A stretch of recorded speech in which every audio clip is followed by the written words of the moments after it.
Okay.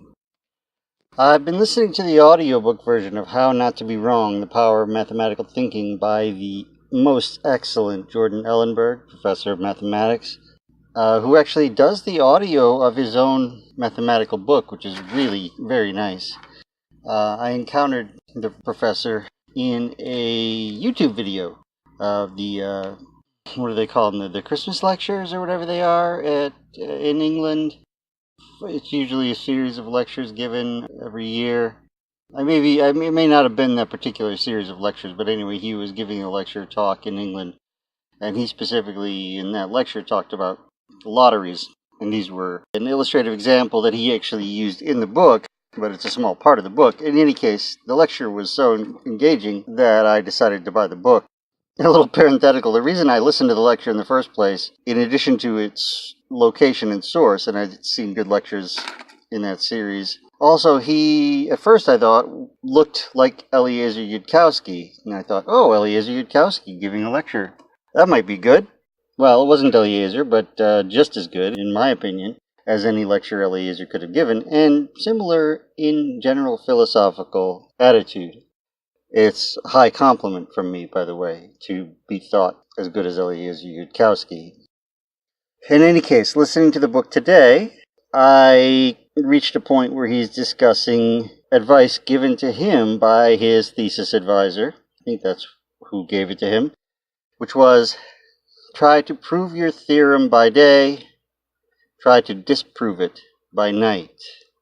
And he goes into a sequence of reasoning behind why this is a good idea, not just in general in mathematics, but also in general in reality.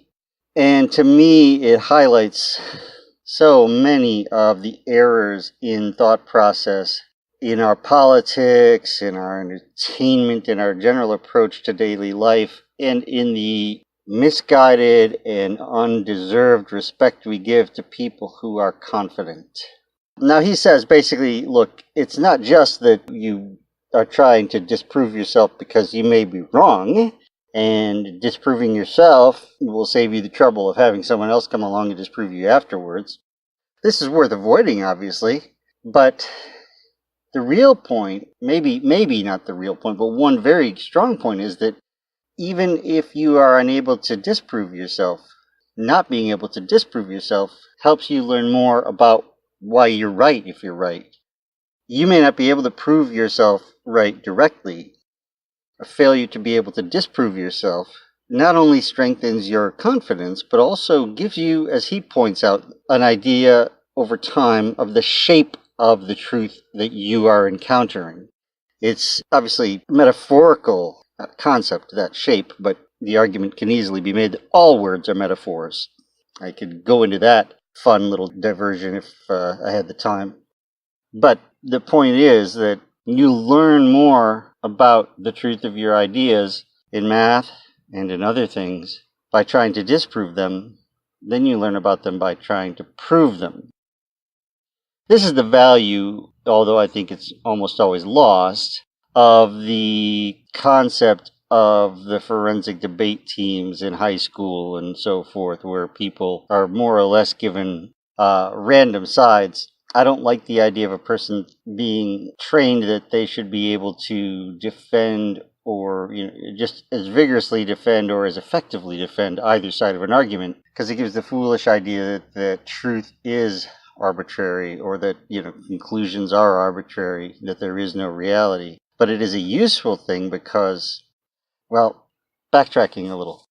One of the great things about this point that he made is it's not a new idea. It goes back to, well, certainly as far as John Stuart Mill and his discussions on liberty and freedom of speech in particular. I think one of his famous quotes, and I'm going to be misquoting it, but getting the general idea, if you only know your side of the argument, you don't even know your side of the argument. This is one of the big problems with the whole concept of restricting hate speech, of restricting offense, worrying about not letting people say or do things that will offend people. Now, by all means, I'm a fan of the very, very restricted restrictions on speech as applied in the United States under the First Amendment. Freedom of speech, all other things being equal, trumps everything. The only time it's restrained is when it is causing direct and material harm, i.e., you're literally saying to somebody, take your torch that you've got right now and set that person's house on fire. What you just said is not free speech, it's an actual act of violence in a real sense, because you are literally giving a command to do something destructive and violent. Similarly, if you share private information about somebody that nobody else has a right to know, that's a violation of free speech because it is a violation, a conflict of two separate rights, the right to privacy. And your right to free speech in general doesn't give you a right to violate someone else's right to privacy, again, except to the extent that that right to privacy may be protective of someone's doing things that are literally causing harm to somebody. So again, reality's messy. And that's part of the reason why you don't get to say, you can't say that because it's offensive. You can't say that because it's hateful. You don't get to tell people not to talk, even if what they have to say is claptrap and nonsense. I am all in favor of the right of a person to proclaim that the world is flat and to try to convince other people of it. Not because I think they're right. I am as sure as I am of almost anything that they are wrong. And laughably wrong, frankly. I mean, it really is fairly ridiculous and contemptible. But I don't think they should be silenced. The very fact that people can seem to come to the notion that the world is not round, that the world is flat, even when the ancients, by the way, did know the world was round. It's been known for thousands of years that the world is round. Long time before the modern era, long time before Columbus and Magellan, etc., etc. Anyway, the fact that people can claim that the world is flat says something about the level of our discourse. It says something about that person. It says something about human nature and the nature of our cognitive processes, the nature of our interaction and our cognitive interactions, our communications, our epistemology. These are things we need to be aware of. How can people come to this level of error? How did this person arrive at what they usually present as a very confident conclusion, that the world is flat, when all of the best evidence makes it very clear that the world is round? So, if you only take your own side, if, as so many people on the far right and the far left do, and there seem to be fewer and fewer people anywhere in between, although I suspect that is a misleading perception, then you don't know your own side, and your ability is weakened. One thing that and I mentioned this earlier in the introduction to this topic, I really chafe at the fact that we give respect to people simply for being confident. Now, this has many levels, and like I said, reality's messy, so I don't want to try to make a simple rule and make it seem like I think this is the rule, this is the arbitrary phenomenon, this is the cutoff, etc., etc. Things are complicated, and that's okay. It better be okay, because it's not like we have any option to do otherwise.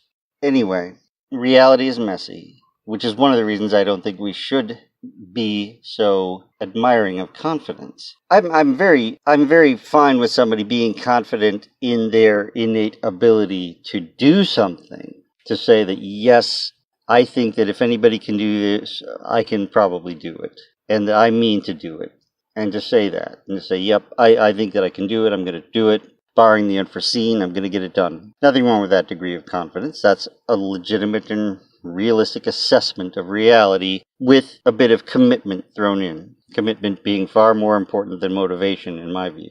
That being said, when people express confidence, especially extreme confidence, about things for which they cannot legitimately be confident, I feel much less respect for them and trust them far less than I do somebody who just says, I don't know.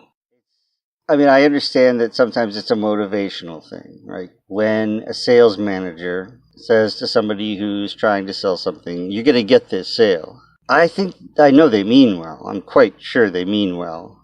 They're not trying to set this person up for a disappointment. That would be absurd. After all, their well-being is dependent on things going well. I think it's a bad idea, however. It cheapens the value of that person's declarations, because they don't know that the person's going to make this sale.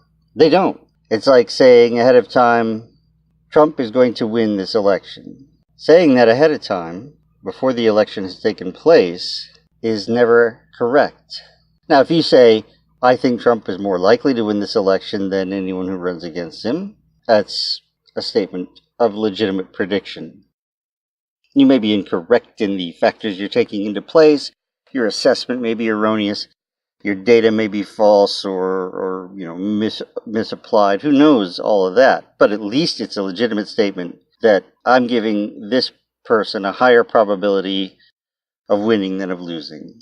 That's my estimate based on what I know, accepting uncertainty. But a person who says Trump is going to win this next election, and they say it now, is no more proven right if Trump wins than the other person be proven right who says Trump is going to lose the election is proven right if Trump loses. Now, people will sometimes say these things as an implicit shorthand, saying, I think Trump is going to win. They say Trump is going to win, and deep down what they really mean is they think it more likely that he's going to win than that he's going to lose, but they recognize the uncertainty.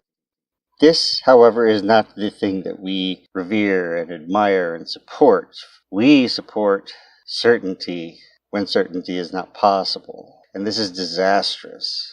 Certainty is where demagoguery comes from. Certainty in the face of uncertainty, the assumption of certainty, the attitude of certainty in the face of uncertainty leaves one vulnerable. You don't even know your own side of the argument, let alone what may be marshaled against you. Also, you cheapen your own words by being certain of something, so to speak, claiming to be certain of something, and then having it be wrong, as will often be the case, humans having only finite predictive abilities and reality always being to some degree chaotic.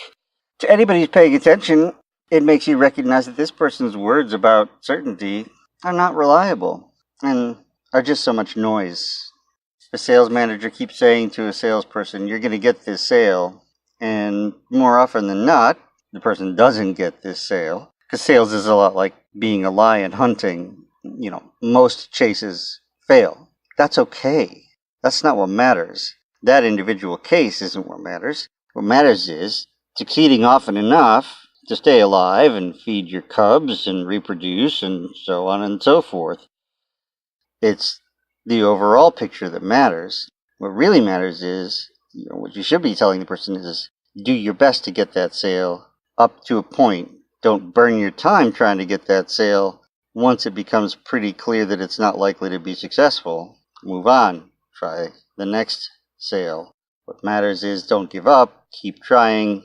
You will get a certain number of successful sales if you keep trying. Try to improve your percentages over time. You will never get to 100%. You will probably never get even close to 50%. But do keep trying to get better. And above all, keep trying to make a sale. Keep hunting if you're a lion. Because if you stop trying, well, you'll starve.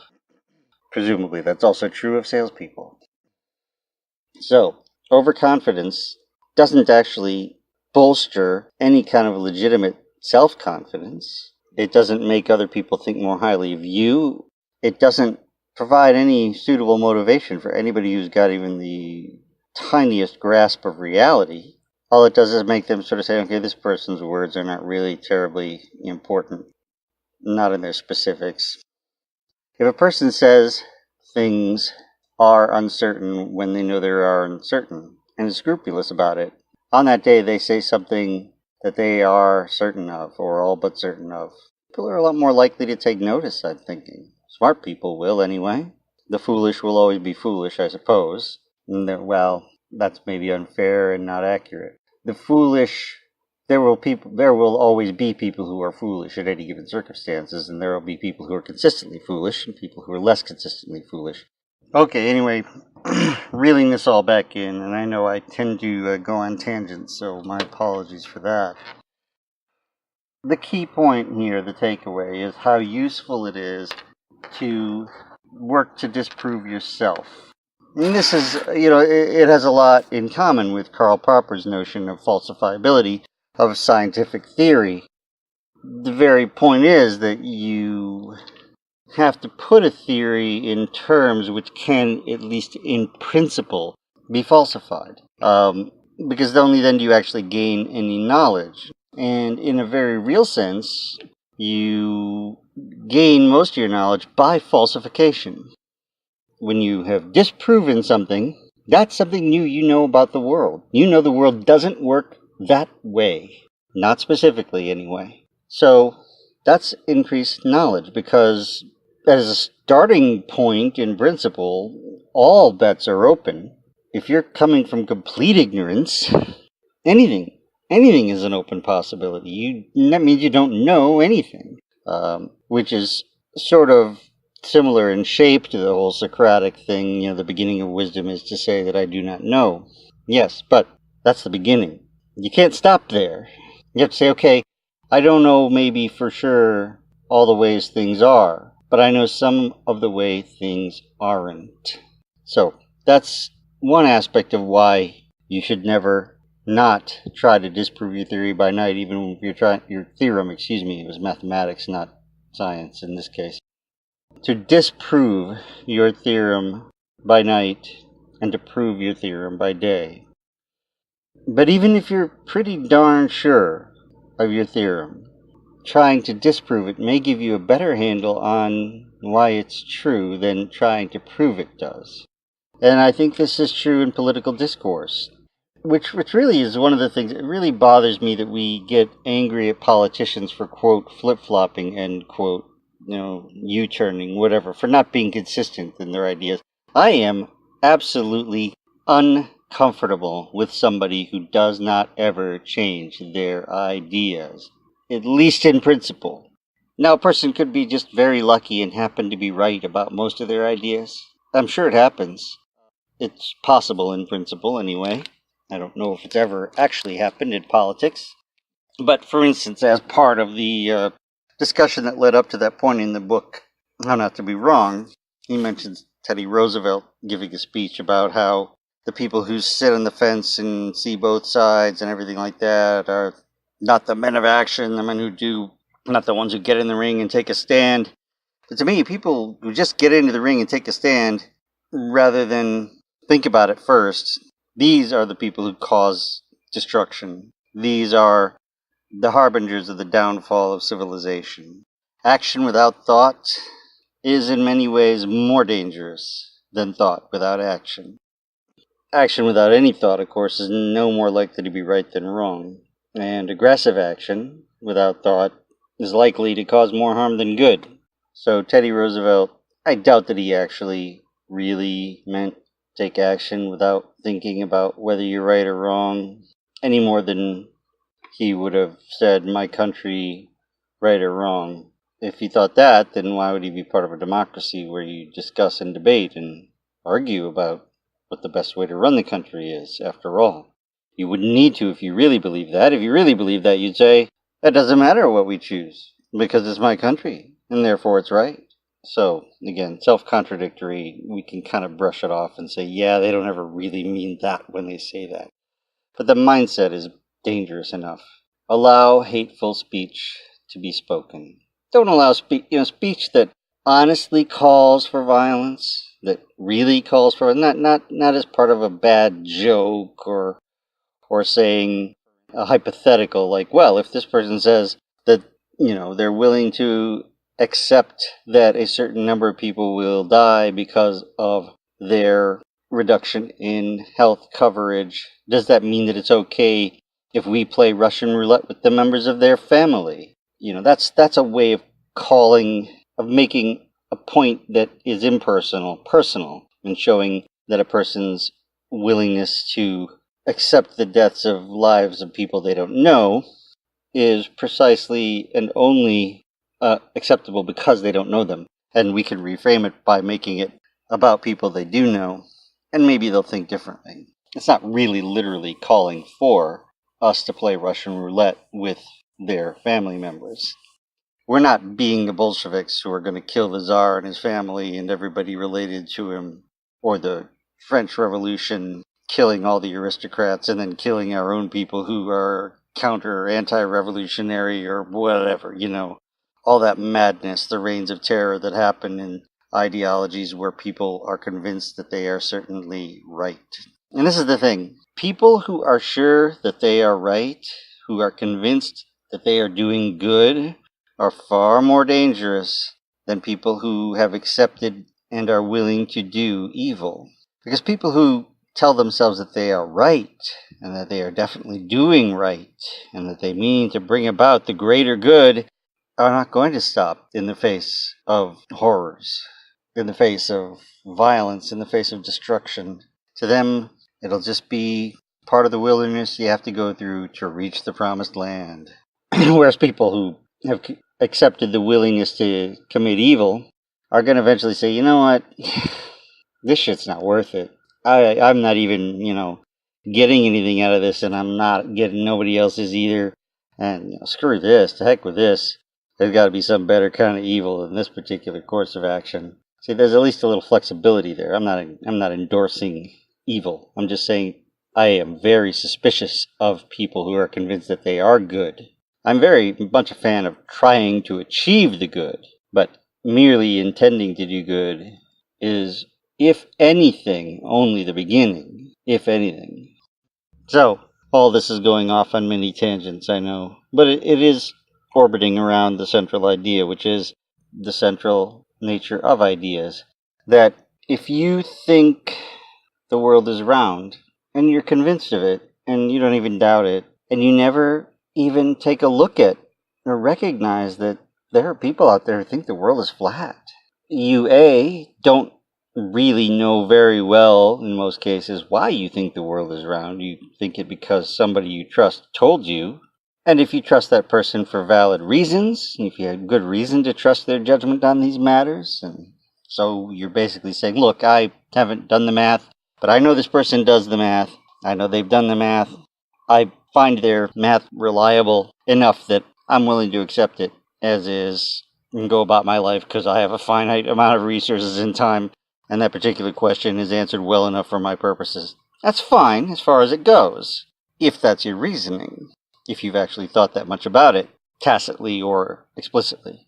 But if you're just accepting it because that's what some authority figure told you, because they're an authority figure, not because you trust their authority, but merely because they are authority figures, you really don't understand why we know the world is round.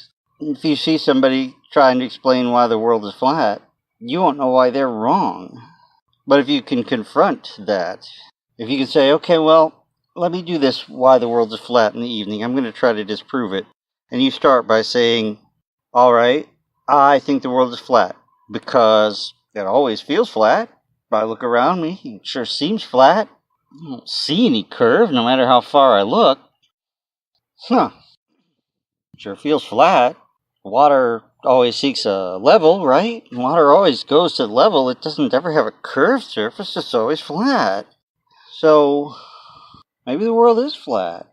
And then you try to poke holes in your own arguments as part of trying to disprove that. Just trying to prove that. And you come to the conclusion, well, wait, if the world is flat, what is it? What are some of the implications of that?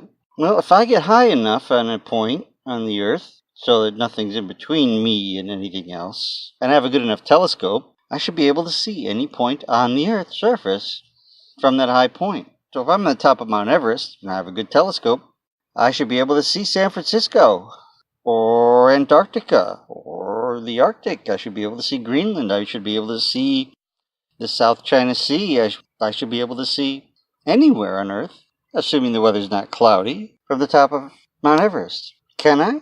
As it turns out, the experiment has been done, and people can only see as far as the horizon. And that horizon is much larger from the top of Mount Everest, but it is still limited to much smaller than the surface of the Earth. Alright, well that's weird. Well, what is this horizon thing anyway? If the Earth's flat, what should the horizon be? The horizon should be just the edge of the Earth, again on a clear enough day, assuming minimal scattering of light.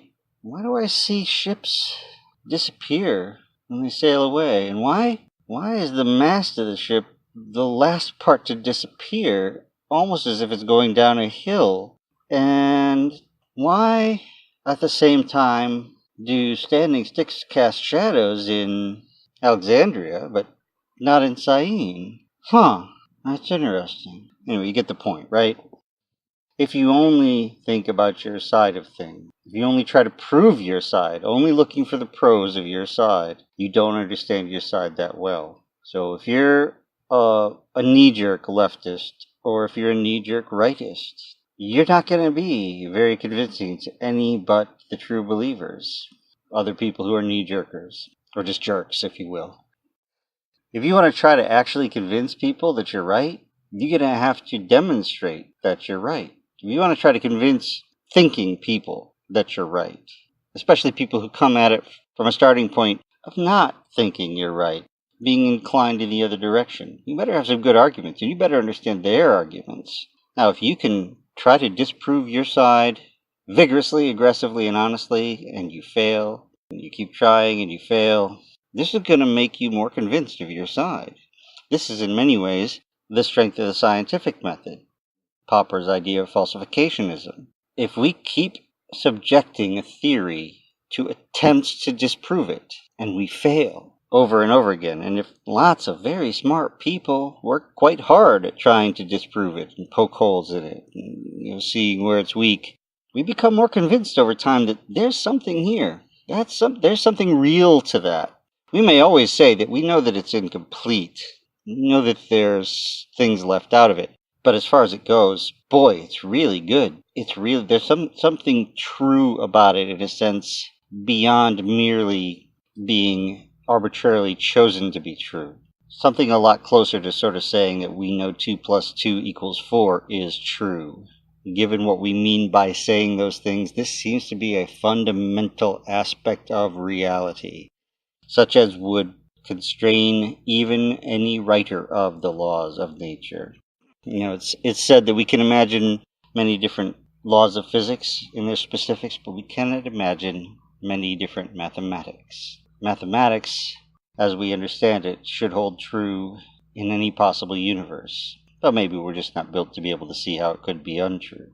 Still, it's pretty convincing.